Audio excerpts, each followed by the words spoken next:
1970년에 메마른 산등성이 40을 갓 넘긴 여자가 흙먼지 속에서 절규합니다. 그날 엄마는 쑥을 캐러 간 것이 아니었습니다. 쑥을 캐러 나선 길이었으나 여자의 손에 들린 것은 무뎌진 쑥칼이 아닌 피로 물든 10손가락입니다.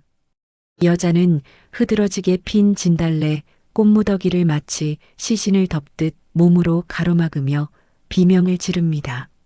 안 된다. 이 꽃은 꺾으면 절대로 안 된다.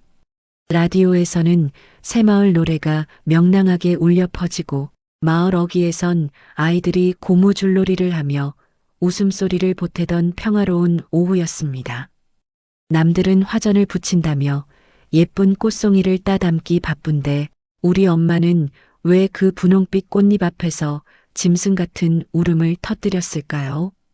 낡은 무명 수건 사이로 흐르는 엄마의 땀방울은 향기로운 꽃내음이 아닌 비릿한 쇠 냄새를 머금고 있었습니다. 엄마의 시선은 쑥이 도단한 지면이 아니라 그 흙바닥 아래 아주 깊은 곳, 세상에서 가장 차가운 어둠을 정면으로 응시하고 있었습니다. 1970년 그 가물었던 봄날, 엄마가 목숨처럼 지키려 했던 것은 그저 흔한 꽃 한 송이가 아니었습니다. 그 무성한 진달래 뿌리 아래에는 우리 가족 모두가 20년 동안 죽었다고만 믿었던 어떤 진실이 숨을 죽인 채 묻혀 있었습니다. 보릿고개가 산등성이마다 걸려있던 1970년의 봄이었습니다. 19살이던 저는 새카만 교복 대신 흙먼지 묻은 몸빼바지를 입고 엄마의 뒤를 따랐습니다. 아침상에는 보리쌀 몇 톨이 둥둥 뜬 멀건죽이 전부였고 입안에는 하루 종일 까끌한 보리 껍질 냄새가 가시질 않았습니다. 엄마의 손에는 늘날이 무뎌진 쑥칼과 구멍난 대바구니가 들려 있었습니다. 그런데 산에 오르는 내내 엄마의 칼끝은 쑥 줄기를 향하지 않았습니다. 엄마는 걸음을 멈출 때마다 칼을 거꾸로 쥐고 땅바닥을 수직으로 찔러 넣었습니다. 마치 보이지 않는 무언가의 깊이를 재듯 천천히 집요하게. 다른 집 안악들은 진달래를 꺾어 머리에 꽂으며 웃기도 하건만 우리 엄마는 꼭 근처에 제 그림자라도 닿을라치면 불같이 화를 내셨습니다. 저는 배가 고파 쑥칼을 내려놓고 엄마 눈치를 살폈지만 엄마의 시선은 이미 딴 곳에 가 있었습니다. 바구니는 해가 기울도록 텅 비어 있었고 엄마의 칼끝만이 유난히 반질반질하게 달아 있었습니다. 엄마는 왜 쑥 바구니를 비워둔 채 손톱이 다 빠지도록 그 딱딱한 흙바닥만 파헤치고 있었던 것일까요? 엄마가 땅을 파는 것은 쑥을 찾기 위함이 아닐지도 모른다는 의심이 싹 트던 무렵 저는 더 큰 오해를 저질렀습니다. 진달래가 꼭 피칠갑을 한 것처럼 붉게 피어난 오후 저는 엄마 몰래 꽃 한 송이를 꺾어 바구니 속에 숨겼습니다. 칙칙한 쑥 더미 사이에 분홍 꽃잎 하나가 예뻐 보여서였습니다. 하지만 그것을 본 엄마의 반응은 처참했습니다. 엄마는 제 뺨을 후려치더니 바닥에 떨어진 꽃송이를 마치 죽은 아기 달래듯 두 손으로 흙을 끌어모아 덮었습니다. 그리고 그 위를 손바닥으로 천천히 몇 번이고 톡톡 두드렸습니다. 뺨의 화끈거림보다 그 손동작이 더 무섭게 가슴에 박혔습니다. 저녁상에는 맹물처럼 싱거운 쑥국이 올랐고 엄마와 저는 숟가락 소리 하나 내지 않고 그 국을 비웠습니다. 엄마는 유독 특정 나무 아래 꽃 앞에서만 오래 멈춰 서곤 했습니다. 기도인지 참회인지 알 수 없는 그 정적이 봄바람보다 차게 등줄기를 훑고 지나갔습니다. 엄마가 목숨 걸고 지키려 했던 것은 정말 저 하찮은 꽃이었을까요? 아니면 그 아래 잠든 누군가의 숨결이었을까요? 엄마가 꽃을 지키려 했던 것이 아니라 흙 속 무언가를 지키려 했다는 생각이 처음으로 든 것은 그 장롱 앞에서였습니다. 엄마가 읍내 장터로 떠난 오후 저는 홀린 듯 안방 장롱 깊숙한 곳을 뒤집었습니다. 나프탈렌 냄새와 묵은 곰팡이 냄새가 뒤섞인 어둠 속에서 신문지에 겹겹이 쌓인 묵직한 뭉치가 손에 잡혔습니다. 떨리는 손으로 풀어헤친 그 안에는 누렇게 변색된 작은 베넷 저고리 한 벌이 들어 있었습니다. 그런데 저고리를 흔들자 안에서 우수수 쏟아져 나온 것은 수십 년은 묵었을 법한 말라비틀어진 진달래 꽃잎들이었습니다. 바스락거리는 그 꽃잎들이 마룻바닥에 흩어지는 순간 방 안의 공기가 완전히 달라졌습니다. 저고리 기세는 서툰 먹글씨로 연이라고 적혀 있었습니다. 제 이름은 순이인데 연이라는 이름은 단 한 번도 이 집 어느 구석에서도 들어본 적이 없었습니다. 엄마가 장터에서 사온 티밥 봉지가 방문 앞에 놓였을 때 저는 저고리를 품에 안은 채 그 자리에서 움직이지 못했습니다. 한 번도 들어본 적 없는 이름. 연희, 그녀는 왜 우리 가족의 기억에서 지워진 채 꽃잎 속에 갇혀 있는 것일까요? 베넷 저고리 속 이름이 죽은 아이의 것이라면 엄마는 왜 무덤이 아닌 장롱 속에 그것을 숨겨두었던 것일까요? 그 의문이 채 가시기도 전 아버지가 먼저 입을 열었습니다. 그날 밤 아버지는 막걸리 냄새를 풍기며 돌아와 마당에 놓인 엄마의 바구니를 발로 찼습니다. 바구니가 뒤집히며 흙과 쑥이 마당 한가운데 쏟아졌고 달빛조차 그 자리를 피하는 것 같았습니다. 전쟁통 피난길에 막내딸을 잃어버렸다는 사실이 아버지의 거친 입술을 통해 처음으로 마당 한가운데 던져졌습니다. 엄마는 대꾸도 없이 무릎으로 기어다니며 쏟아진 흙과 쑥을 하나하나 쓸어 담았습니다. 시큼한 막걸리 냄새가 밤바람에 섞여 퍼지는 동안 엄마의 손은 멈추지 않았습니다. 그런데 이상했습니다.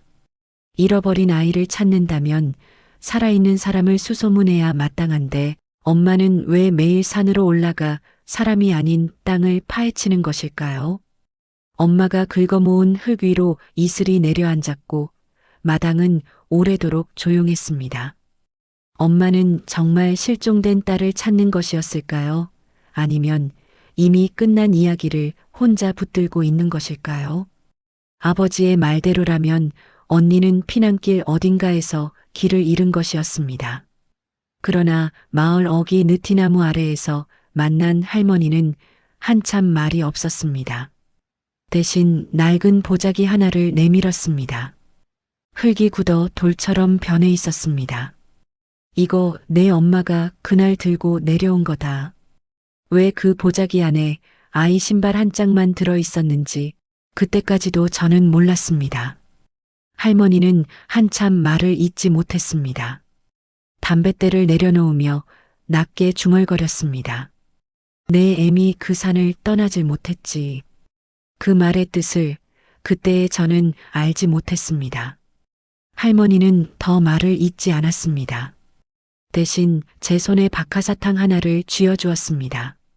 그 딱딱하고 차가운 감촉이 한동안 손바닥에서 녹지 않았습니다. 그때까지만 해도 저는 엄마가 해마다 파헤치던 그 흙 아래 무엇이 잠들어 있는지 알지 못했습니다. 그날 이후 엄마가 왜 그 산을 떠나지 못했는지 조금씩 보이기 시작했습니다. 그러나 그것이 전부가 아니었습니다. 다시 돌아온 봄, 엄마의 몸은 몰라보게 수척해졌습니다. 엄마는 저를 데리고 평소보다 더 깊은 산속, 유난히 꽃이 피지 않던 비틀린 진달래나무 아래로 향했습니다. 거친 숨소리를 내며 곡괭이를 들어 올리는 엄마의 팔뚝에는 힘줄이 도드라졌습니다. 쇠가 흙에 부딪히는 둔탁한 소리가 몇 번 이어지더니 뿌리 사이로 녹슨 사탕, 깡통 하나가 모습을 드러냈습니다. 깡통 뚜껑은 뻑뻑하게 달라붙어 있었고 엄마는 손가락 마디가 하얘지도록 그것을 비틀었습니다. 안에는 고운 모래 같은 하얀 가루와 함께 빛바랜 은가락지 하나가 들어 있었습니다. 엄마는 깡통을 가슴에 품고 아이를 어르듯 몸을 양옆으로 천천히 흔들었습니다. 아무 소리도 없었습니다. 산바람도 새소리도 그 순간만큼은 숨을 참는 것 같았습니다. 엄마는 매년 쑥을 캐는 척하며 빗물에 깡통이 떠내려가지 않았는지 산짐승이 파헤치지 않았는지를 확인하러 그 자리를 찾아온 것이었습니다. 엄마는 왜 평생을 숨겨온 이 아픈 상자를 기력이 다한 오늘에서야 제 앞에 꺼내놓은 것일까요? 깡통을 가슴에 안은 엄마의 눈빛은 저를 향하고 있었지만 시선은 훨씬 먼 곳에 닿아 있었습니다. 엄마는 자신의 거친 손을 제 손 위에 천천히 겹쳤습니다.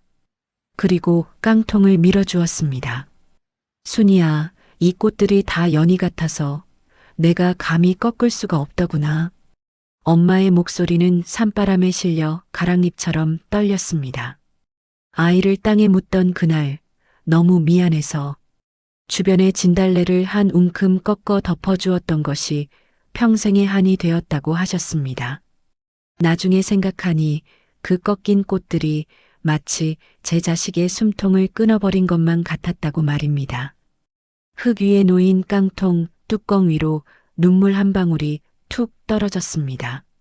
먼지가 동그랗게 번지며 젖어들었습니다. 엄마는 그것을 닦지 않았습니다.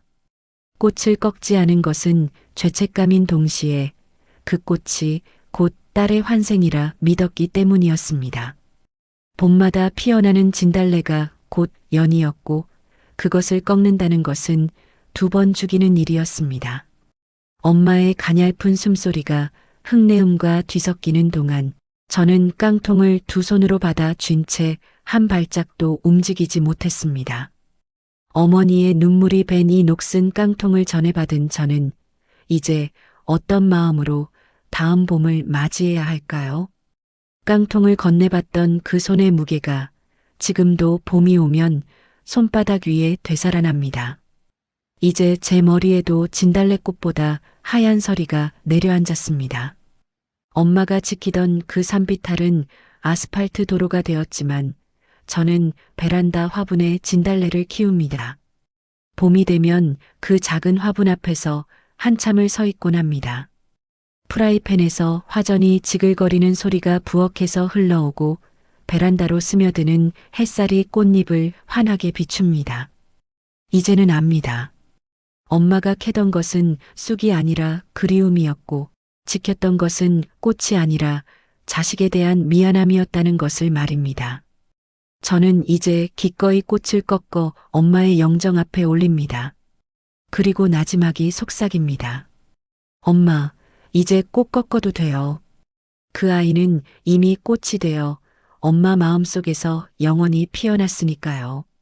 여러분의 어머니는 그 혹독했던 봄날에 무엇을 묻고 무엇을 키워내셨습니까?